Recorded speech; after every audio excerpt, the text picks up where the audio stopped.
Hello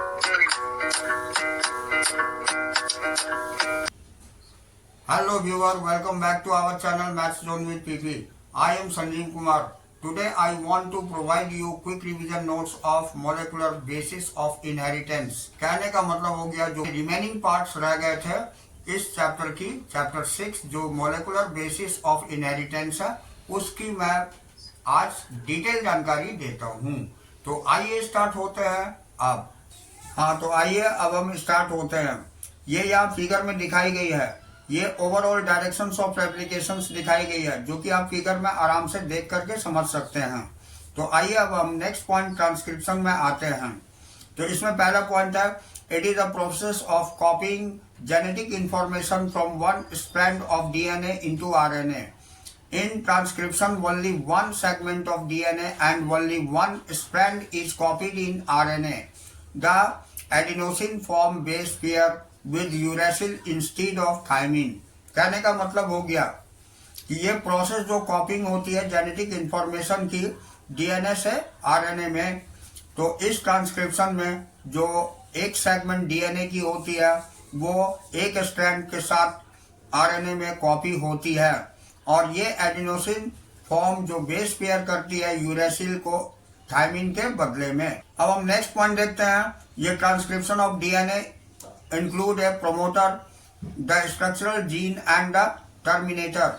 the strand that has polarised 3A5 acts as template and called template strand and other strand is called coding strand। कहने का मतलब हो गया ये DNA की transcription जो होती है ये प्रोमोटर में इंक्लूड होती है, और ये स्ट्रक्चरल जीन जो है ये टर्मिनेटर कहलाती है, जबकि strand that has polarity 3A5 जो 3A5 पोलरिटी में जो स्ट्रैंड्स होती है वो टेम्पलेट के रूप में काम करती है, और इस टेम्पलेट स्ट्रैंड को हम कहते हैं कोडिंग स्ट्रैंड, तो जो कि यहाँ दिखाई गई है। इसमें हम देख सकते हैं ये प्रोमोटर है, ये ट्रांसक्रिप्शन स्टार्ट साइट्स है, ये स्ट्रक्चरल जीन है, ये टेम्पलेट स्ट्रैंड्स में ये टर्मिनेटर हो जाती है। ये 5x3 कोडिंग स्ट्रैंड्स को दिखाई गई है, ये 3x5 है और ये 5x3A है। टेम्पलेट स्ट्रैंड और कोडिंग स्ट्रैंड के बीच डिफरेंस देख लेते हैं। तो इसमें पहला पॉइंट है, it is DNA strand with 3 to 5 polarity. ये 3 to 5 पोलरिटी में होती है, जबकि कोडिंग स्ट्रैंड में DNA strand with 5 to 3 polarity में होती है। दूसरा पॉइंट है, acts as template for transcription and codes for RNA. ये टेम्पलेट के रूप में काम करती है ट्रांसक्रिप्शन के लिए और कोड्स होती है आरएनए के लिए। अब does not code for any region of RNA. ये आरएनए की कोई रीजन में ये कोड काम नहीं करती है ड्यूरिंग ट्रांसक्रिप्शन, ट्रांसक्रिप्शन के दरमियान। Promoter is located at 5 and that bind the enzyme RNA polymerase to start transcription. Sigma factor has help in initiation and transcriptions. The terminator is located at 3 end of coding strand and usually defined as end of transcription, where RHO factor which bind to terminate transcription। कहने का मतलब हो गया promoter जो located होती है 5 and में और जो बाइंड करती है आरएनए एंजाइम के साथ, पॉलीमरेज स्टार्ट होती है ट्रांसक्रिप्शन की, और सिग्मा फैक्टर जो मदद करती है इनिशिएशन ट्रांसक्रिप्शन की, वो टर्मिनेटर लोकेटेड होती है 3 एंड ऑफ कोडिंग स्ट्रैंड की, और जो डिफाइन करती है ट्रांसक्रिप्शन को आरएचओ फैक्टर जो होता है ये भी बाइंड करता है टर्मिनेट ट्रांसक्रिप्शन में, जो कि यहाँ आपको फिगर में दिखाई गई है।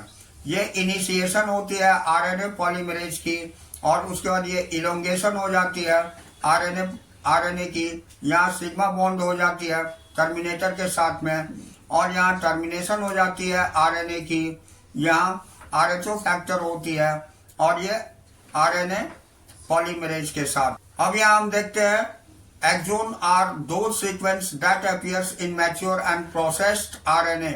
Exons are interrupted by introns, और introns do not appear in mature and processed RNA. कहने का मतलब हो गया कि एक्सोन्स जो सीक्वेंस में होती है वो मैच्योर और प्रोसेस्ड आरएनए की के रूप में अपीयर होती है, और एक्सॉन जो इंटरप्टेड होता है इंट्रॉन से, इंट्रॉन अपीयर नहीं होता है मैच्योर प्रोसेस्ड आरएनए के अंतर्गत। अब next point, in eukaryotes there are 3 different RNA polymerase enzymes, first, second and third. They catalyze the synthesis of all types of RNA.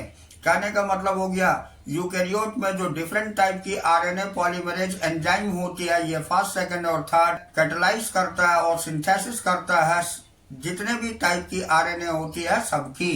अब ये देखिए आरएनए पॉलीमरेज फर्स्ट, ये स्मॉल आरएनए और RNA polymerase second, ये mRNA और ये RNA polymerase third, ये tRNA होती है। तो यहाँ पर the mRNA provides the template, यहाँ mRNA टेम्पलेट प्रोवाइड करता है, tRNA brings the amino acid, tRNA जो है एमिनो एसिड्स को लाता है and read the genetic code, और जेनेटिक कोड को रीड करता है।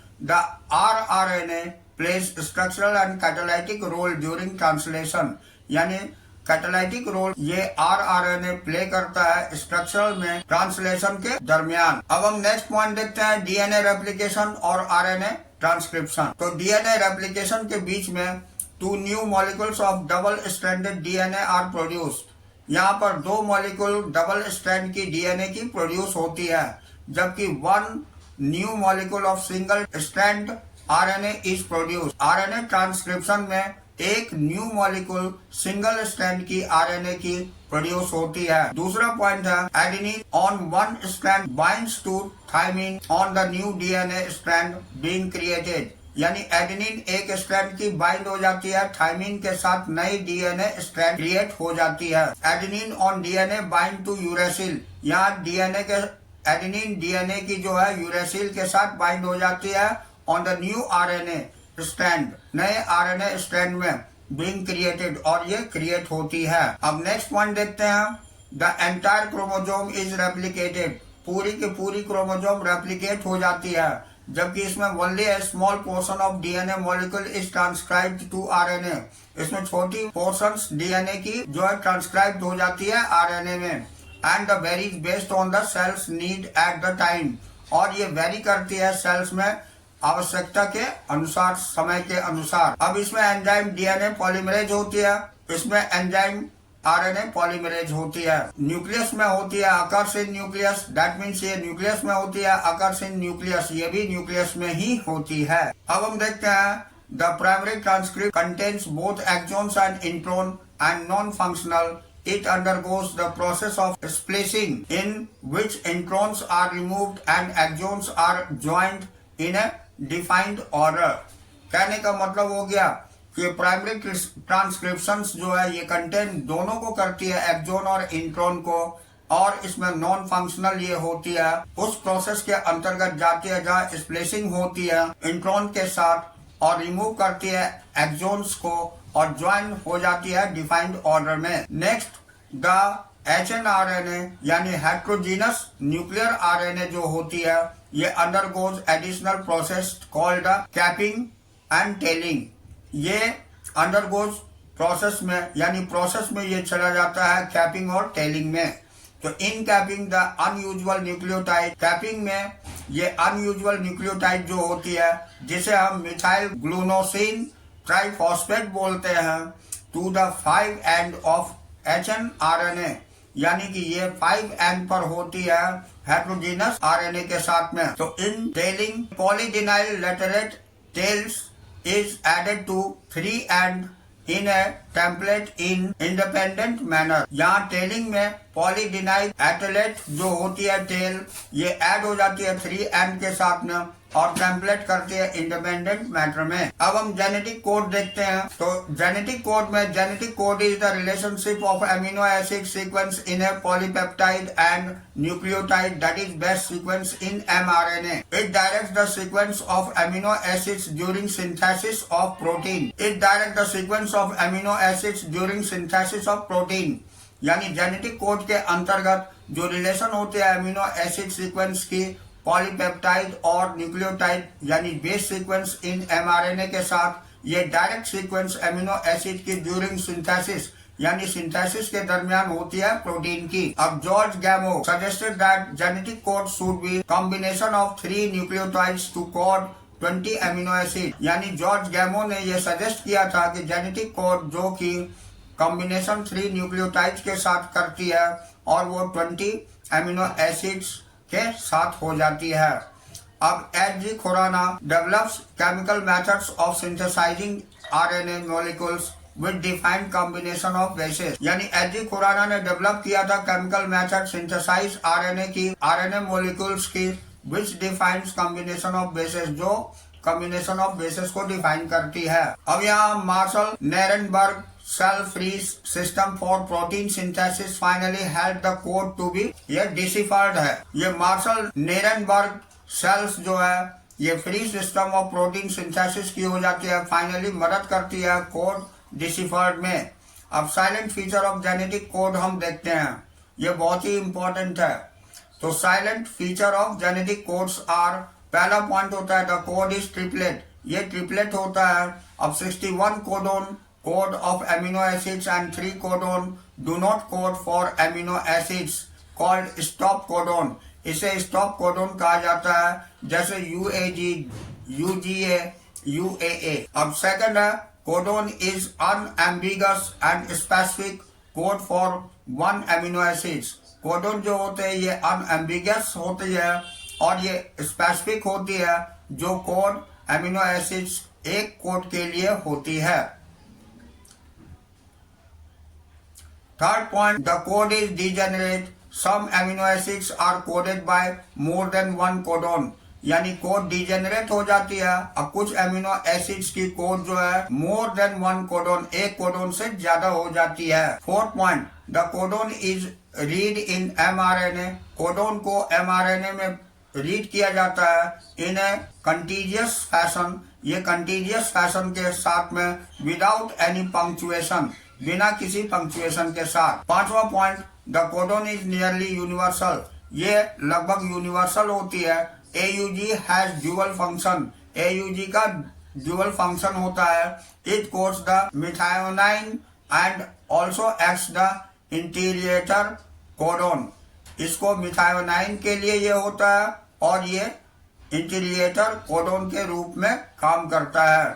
अब हम म्यूटेशन एंड जेनेटिक कोड देखते हैं। तो a change of single base pair यानी point mutation in the 6th position of beta globin chain of hemoglobin result due to the change of amino acids residue glutamate to valine.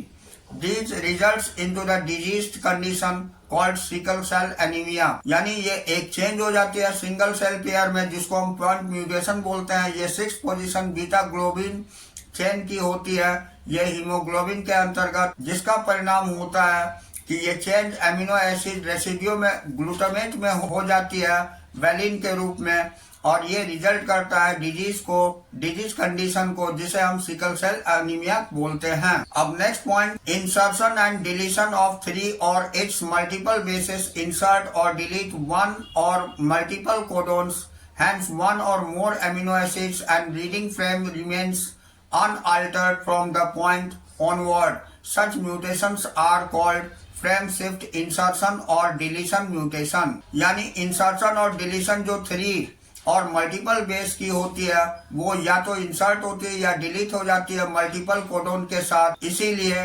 एक और amino acids जो है reading करी जाती है, उसकी frame remains हो जाती है, अनअल्टर्ड होती है फ्रॉम दैट पॉइंट, उस पॉइंट से ऑनवर्ड आगे की ओर। सच म्यूटेशन, इस तरह के म्यूटेशन को हम फ्रेम शिफ्ट इंसर्शन भी बोलते हैं या डिलीशन म्यूटेशन भी बोलते हैं। अब ये टीआरएनए द एडाप्टर मॉलिक्यूल हम देखते हैं। तो the tRNA called as adapter molecule, it has the anticodon loop that has bases complementary to code present on mRNA and also has the amino acid acceptor to which amino acid binds. tRNA is specific for each amino acids. कहने का मतलब हो गया कि tRNA जो adapter molecule कही जाती है, ये एंटीकोडोन लूप के साथ में बेस कॉम्प्लीमेंट्री कोड प्रेजेंट करती है एमआरएनए का। एमआरएनए पर ये अमीनो एसिड एक्सेप्टर जो होती है, जो अमीनो एसिड को बाइंड करता है टीआरएनए स्पेसिफिक के साथ, और प्रत्येक एमिनो एसिड के लिए। अब next point, the secondary structure of tRNA is depicted as clover leaf. It is actual structure. The tRNA is a compact molecule which look like inverted L. Secondary structure जो tRNA की हो जाती है, ये depict करती है clover leaf को, और इसका एक्चुअल जो स्ट्रक्चर होती है ये कॉम्पैक्ट मॉलिक्यूल की इन्वर्टेड एल की तरह दिखती है।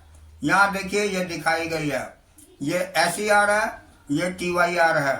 यहाँ UGA एंटी कोडोन है, यहाँ कोडोन AGU हो जाती है, यहाँ पर AUG UCA हो जाती है, ये मैसेंजर RNA बन जाती है। ये 5 से लेकर के 3 तक जाती है। अब हम ट्रांसलेशन प्रोसेस देखते हैं। तो translation is the process of polymerization of amino acids to form a polypeptide. The order of sequence of amino acids are defined by the sequence of base in the mRNA. Amino acids are joined by peptide bonds. It involves following steps. अब यहाँ पर हम translation process के अंतर्गत देखते हैं polymerisation जो amino acids की होती है वो पॉलीपेप्टाइड बनाती है, और इस ऑर्डर और सीक्वेंस में एमिनो एसिड्स की जो डिफाइन करी जाती है ये सीक्वेंस बेस की mRNA के साथ की जाती है, और एमिनो एसिड जो ज्वाइन हो जाती है पेप्टाइड बॉन्ड्स के साथ, इसके साथ नीचे दिए गए स्टेप्स होते हैं। पहला होता है चार्जिंग ऑफ टीआरएनए, यानी टीआरएनए की चार्जिंग हो जाती है, और दूसरा होता है formation of peptide bonds between 2 charges tRNA, यानी पेप्टाइड बॉन्ड फॉर्म हो जाता है 2 चार्ज्ड टीआरएनए के साथ में। अब इसका नेक्स्ट पॉइंट है the start codon is AUG। इसमें स्टार्ट कोडोन AUG होता है, and mRNA has some additional sequence. इसके साथ कुछ एडिशनल सीक्वेंस होती है that are not translated called untranslated region. ये जो है ट्रांसलेटेड नहीं होती है, इसीलिए इसे अनट्रांसलेटेड रीजन बोला जाता है, UTR बोला जाता है। अब next point, for initiation ribosome binds to mRNA at the start codon, यानी कि स्टार्ट कोडोन के समय में ये इनिशिएशन राइबोसोम की mRNA के साथ बाइंड हो जाती है। Ribosomes move from codon to codon along mRNA for elongation of protein chain, यानी राइबोसोम जो मूव करती है कोडोन से कोडोन में, तो mRNA के साथ में ये इलोंगेटेड होती है प्रोटीन चेन के साथ। अब at the end release factors bind to the stop codon, और रिलीज फैक्टर बाइंड कर जाती है स्टॉप कोडोन के साथ में। Terminating and translation and release of polypeptide from ribosome, ये टर्मिनेटिंग ट्रांसलेशन और रिलीज पॉलीपेप्टाइड की हो जाती है राइबोसोम से, और ये राइबोसोम बना देती है, तो जो कि यहाँ हम स्ट्रक्चर में देख सकते हैं। अब हम रेगुलेशन ऑफ जीन एक्सप्रेशन देखते हैं। तो all the genes are not needed constantly. The genes needed only sometimes are called regulatory genes and are made of functions only when required and remains non-functional at other times.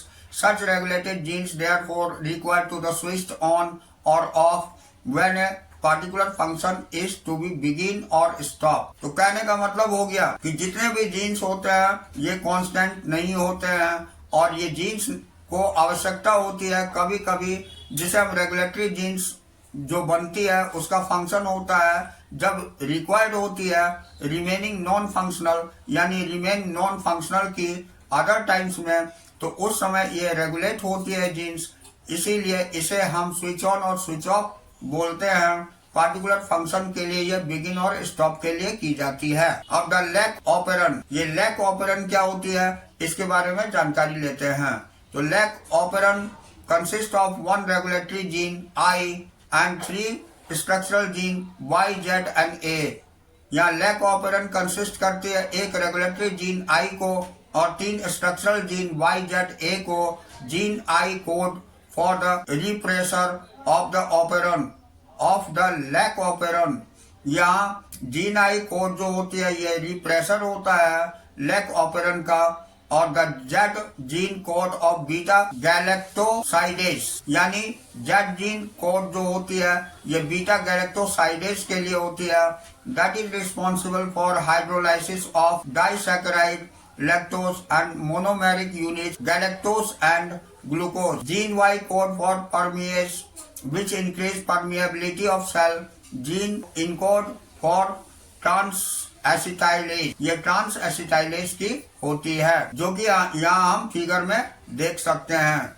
In absence of inducers और ये in presence of inducers ये changes होती है। अब हम यहाँ lactose is the substrate and enzyme beta galactosidase and it regulates switching on and off of the operand, so it is called inducer। यानी lactose जो सबस्ट्रेट होती है एंजाइम बीटा गैलेक्टोसाइडेज की, ये रेगुलेट करती है स्विच ऑन और of को ऑपरेंड की, इसीलिए इसे इंड्यूसर बोला जाता है। अब हम आगे की पॉइंट देखते हैं। तो regulation of lac operon by repressor is referred to the negative regulations. Operation of lac operon is also under the control of positive regulation. यानी रेगुलेशन लैक ऑपरेंड की जो होते हैं ये रिप्रेसर को रेफर करती है नेगेटिव रेगुलेशन को, और जब लैक ऑपरेंड की ऑपरेशन होती है ये अंडर कंट्रोल होती है पॉजिटिव रेगुलेशंस की। अब नेक्स्ट पॉइंट हम देखते हैं। Human genome project was launched in 1990 to find out the complete DNA sequence of human genome using genome engineering technique and bioinformatics of to isolate and clone the DNA segment for determining DNA sequence। कहने का मतलब हो गया human genome project ये launch हुआ था 1990 में। इसमें कंप्लीट डीएनए सीक्वेंस को ह्यूमन जीनोम के अंतर्गत जेनेटिक इंजीनियरिंग टेक्निक्स के और बायो इंफॉर्मेटिक्स में आइसोलेट किया गया था और क्लोन डीएनए की सेगमेंट्स की डिटरमाइन करी गई थी डीएनए सीक्वेंस में। अब हम गोल ऑफ एचजीपी देखते हैं, यानी ह्यूमन जीनोम प्रोजेक्ट की गोल देखते हैं। तो इसमें पहला पॉइंट होता है identify all the genes 20,000 to 25,000 in human DNA. यानी इसमें जितने भी जीन्स होते हैं 20,000 से 25,000 तक ह्यूमन डीएनए में उसको आइडेंटिफाई की जाती है। दूसरा determination of sequence of 3 billion chemical base pairs that makes the human DNA. यानी डिटरमाइन करी जाती है sequence 3 billion chemical base pairs की जो कि ह्यूमन डीएनए बनाती है। और नेक्स्ट पॉइंट है store the information in database. Database के रूप में इंफॉर्मेशन स्टोर करता है। नेक्स्ट point improve tools for data analysis. यहाँ इम्प्रूव टूल को करता है डाटा एनालिसिस करने के लिए। Next point transfer related information to other sectors. ये ट्रांसफर करता है इंफॉर्मेशन को दूसरे सेक्टर से संबंधित। नेक्स्ट पॉइंट है the address of legal ethical and social issue that may arise due to the project. ये प्रोजेक्ट के कारण से यहाँ एड्रेस लीगल एथिकल और सोशल इश्यूज की होती है। अब इसका आगे का पॉइंट हम देखते हैं। The project was coordinated by US department of energy and the national institute of health. ये प्रोजेक्ट कोऑर्डिनेट किया गया था यूएस डिपार्टमेंट ऑफ एनर्जी के द्वारा और नेशनल इंस्टीट्यूट ऑफ हेल्थ के द्वारा। Next point the method involve the 2 major approaches. First identifying all the genes that express as RNA called express sequence tags, जिसको EST बोलते हैं, and the second of the sequencing the all set of genome that contains all the coding and non-coding sequence from sequence annotation। अब हम silent feature of human genome देखते हैं, बहुत ही important point है। तो इसमें पहला point the human genome contains 3164.7 million nucleotide bases. यानी ह्यूमन जीनोम के अंतर्गत 3164.7 मिलियन न्यूक्लियोटाइड बेस होती है। दूसरा point the average gene contains 3,000 bases but size vary greatly। The average genome contains 3,000 bases but size vary greatly with the largest known human gene being dystrophin at 2.4 million bases। कहने का मतलब हो गया कि average gene में 3,000 bases होती है, इसकी साइज जो है वेरी करती है बहुत ज्यादा, और ये लार्जेस्ट जो ह्यूमन जीन होती है उसको हम डायस्ट्रोफिन बोलते हैं एट 2.4 मिलियन बेसिस इसमें होती है। नेक्स्ट point less than 2% of genome code for protein. यहाँ जीनोम कोड जो प्रोटीन के लिए होती है वो 2% से भी कम होती है। अगला point repeated sequence makeup of large portions of human genome. ये रिपीटेड सीक्वेंस जो है ये मेकअप होती है लार्ज पोर्शंस को ह्यूमन जीनोम की। Next point repetition sequence are stretched of DNA. Repetition sequence stretch होती है डीएनए के लिए। और sequence that are repeated many times, sequence जो कि रिपीटेड होती है बहुत बार, समटाइम्स 100 to 1000 टाइम्स, कभी कभी 100 से लेके 1000 टाइम्स भी होती है। Next one chromosome 1 has most genes 2968। Chromosome 1 में बहुत सारे जीन्स होते हैं, ये 2968 जीन्स होते हैं। And Y has the fewest, और वाई में कम होती है, 231 ही होती है। नेक्स्ट point, scientist have identified about 1.4 million locations where single base DNA differences SNPs single nucleotide polymorphism occurs in human. यानी साइंटिस्ट जिन्होंने आइडेंटिफाई किया 1.4 मिलियन लोकेशंस को सिंगल बेस डीएनए डिफरेंस में, जिसे SNPs बोलते हैं, सिंगल न्यूक्लियोटाइड पॉलीमॉर्फिज्म, ये human में पाई जाती है। अब हम देखते हैं, DNA fingerprinted is very quick way to compare the DNA sequence of any two individuals. DNA fingerprinting जो होती है, ये बहुत ही क्विक वे कंपेयर करी जाती है डीएनए सीक्वेंस की दो अलग अलग इंडिविजुअल में। It includes identifying difference in some specific region in DNA. ये आइडेंटिफाई करी जाती है अलग अलग स्पेसिफिक रीजन डीएनए के सीक्वेंस के आधार पर। It is called repetitive DNA. ये रिपीटेटिव डीएनए कहलाती है बिकॉज इन द रीजन, इस क्षेत्र में, a small stretch of DNA is repeated many times. एक स्मॉल स्ट्रेच डीएनए की रिपीट होती है बहुत बार। अब depending upon the base composition, length of segments and number of repetition units, satellite DNA is classified into many categories. Depend करती है base composition पर और लेंथ ऑफ सेगमेंट पर, बहुत सारे रिपीटेटिव यूनिट्स की सैटेलाइट डीएनए के अंतर्गत क्लासिफाई करी जाती है, इसको बहुत सारी कैटेगरीज में। तो इसमें नेक्स्ट देखते हैं, polymorphism in DNA sequence is basis for genetic mapping of human genome as well as fingerprinting. यानी पॉलीमॉर्फिज्म डीएनए की जो होती है, ये सीक्वेंस होती है बेसिस ऑफ जेनेटिक मैपिंग की ह्यूमन जीनोम का, जैसे कि फिंगरप्रिंटिंग में होती है। अब यहाँ next point, the technique of fingerprinting was initially developed by Alec Jeffrey.